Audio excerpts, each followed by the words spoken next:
Honestly, I think the vacancy tax is actually good for developers who are very, very good position today like Paramount. You'll be surprised to hear that. Because what vacancy tax does is that we don't have a lot of units that are vacant, so we won't be taxed by that. And when we launch, like I said, we don't have 10 years or 20 years of land that need to push to launch. We can launch based on a timing where we think the market is ready for a product.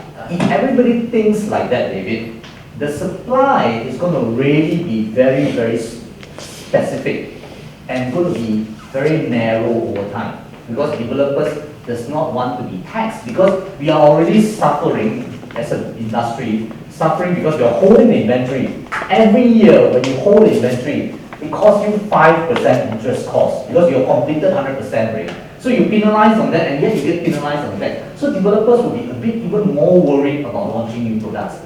Now, what does it happen? Yes, the unsold stock of 48,000 in the market everywhere in Malaysia, for whatever reason they cannot be sold, some of that will continue to sell. That's true. But the reality is that the supply of new projects will curtail. And when supply curtails, what happens?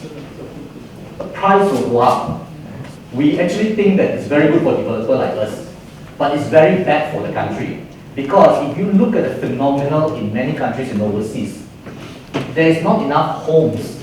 And US today, because of COVID, there will be thousands or even millions of people will be evicted from the house because they are renting. And because they don't have enough and prices of property are high. So really it's not a good move, in my view, that vacancy tax. There are other methods to do it which is more effective. And we want people to have homes. And with COVID-19, more people need a place to stay. And you want to make sure that houses are affordable because there's sufficient supply.